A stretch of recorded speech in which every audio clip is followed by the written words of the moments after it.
WandaVision, episodes 1 and 2, Easter eggs, references, and trivia. This is everything that Jason and I could find on the first two episodes.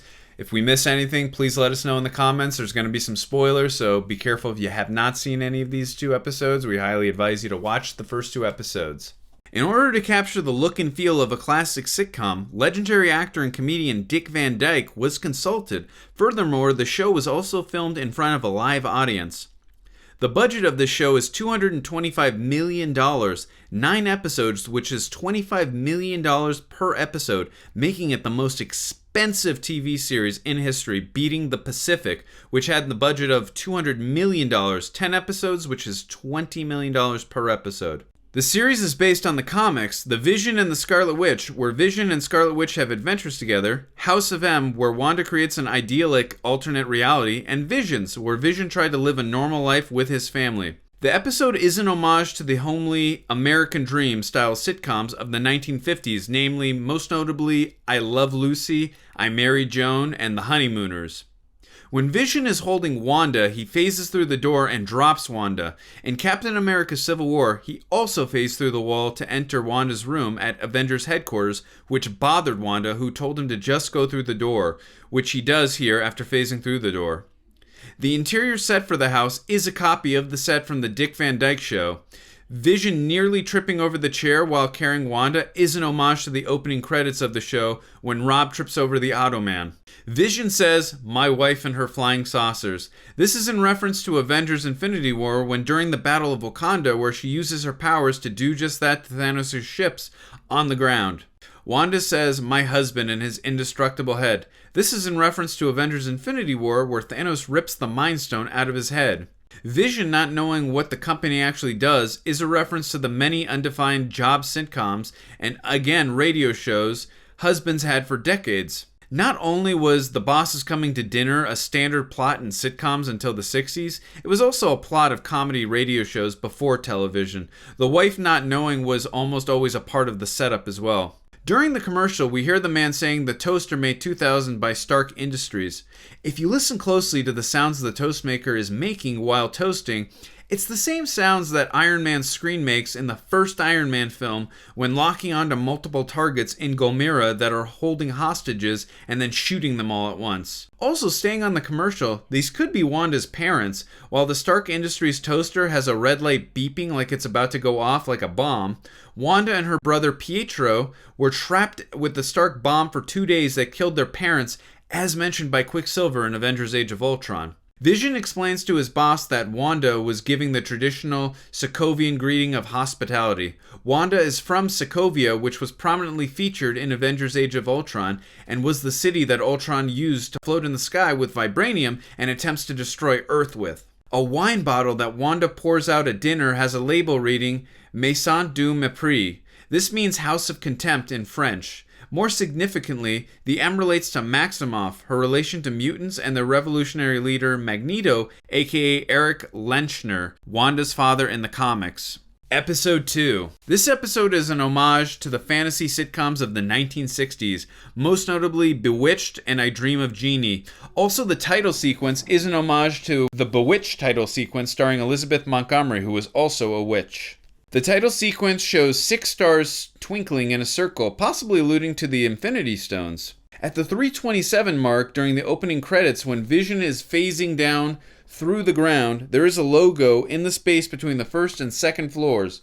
The logo is the helmet of the comic book villain Grim Reaper. The Grim Reaper was in Tom King's comic book run of Vision, which WandaVision is partially inspired by.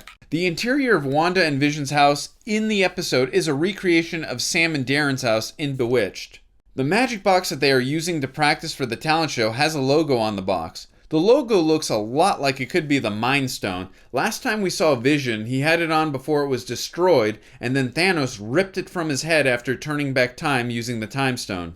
The stage names used by Wanda and Vision are Glamour and Illusion. The same stage names used by Wanda and Vision's neighbors who were professional magicians in the 1980s comic books limited series, The Visions and the Scarlet Witch. The house that Wanda and Vision are in is the same house used for National Lampoon's Christmas Vacation. The house next door was the Murtaugh house in Lethal Weapon. Both houses are on the Warner Brothers Studios backlot. The sword logo appears, which is a reference to the Agents of S.W.O.R.D. twice in this episode. Once in the colored helicopter toy that Wanda saw with the Iron Man colors, and another one on the back of the man's outfit who came out of the sewer. S.W.O.R.D. is a counterterrorism and intelligence agency whose purpose is to deal with extraterrestrial threats to the world's security and is the space-based counterpart of S.H.I.E.L.D. Agnes mentions the character Dottie. The character's name could be a reference to the character Dottie Underwood from Agent Carter. We see the same two actors during the commercial for the Strucker watch that were in the Stark Industries Toaster Mate 2000 commercial from the first episode, indicating that they could be Wanda's parents.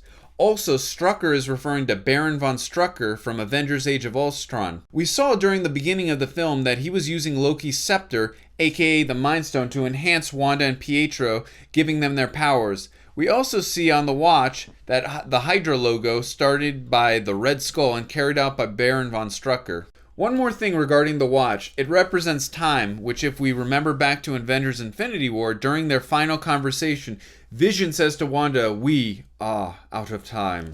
I could be looking way too far into this one, but Wanda says to Vision that something strange is happening with Dottie. This show leads to the events of Doctor Strange into the Multiverse of Madness, which Wanda is in. This could be foreshadowing or just a line that I'm looking way too far into. The trophy that Wanda and Vision received for winning the inaugural comedy section of the talent competition is exactly the same as the trophy that Scott Lang had received from his daughter Cassie, titled World's Greatest Grandma in Ant-Man and the Wasp. We see at the end of the episode that Wanda is pregnant. In the comics, her and Vision have 2 children due to Wanda conceiving them using magic. In the comics, they have twin boys named Thomas and William, aka Wiccan and Speed.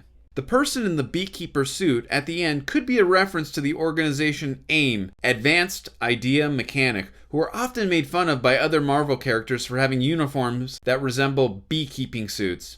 Among the nods to Bewitched, e.g. the opening credits and Discreetly using magic to save the day, there's also a subtle reference in the switch from black and white to color before the episode is over.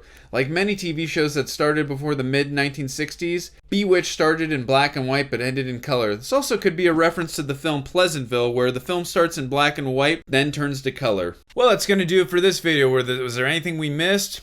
Most likely we did. Let us know in the comments section. And also, too, let us know what some of your favorite Easter eggs were that we pointed out, and also let us know some Easter eggs that we didn't point out that were your favorite. We'd love to hear, and also give us some predictions on what you expect to see the rest of the show in terms of where the storyline's going. We'd love to hear from you guys. That's going to do it for this video. Hit the like button and also subscribe. We'd really appreciate it. Until then, see you guys next time.